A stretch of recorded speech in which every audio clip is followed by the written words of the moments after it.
టీ45 news కి స్వాగతం.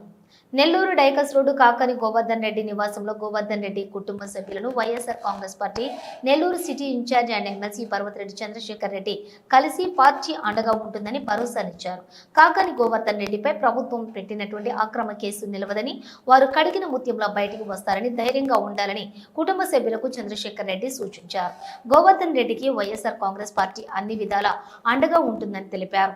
ఈ కార్యక్రమంలోని వైఎస్ఆర్సీపీ జిల్లా విద్యార్థి విభాగం అధ్యక్షులు అశ్రిత్ రెడ్డి, 3, 4, 5, 11 డివిజన్ ఇన్ఛార్జీలు నారాయణ రెడ్డిలు, సందాని సుబ్బారెడ్డి, మహేష్ యాదవ్, వైసీపీ నాయకులు ఆర్కే కృష్ణారెడ్డి, హరిబాబు, సింగంశెట్టి, అశోక్, కొండయ్య, ప్రసన్న, పెంచలబాబు, చంద్ర తదితరులు పాల్గొన్నారు.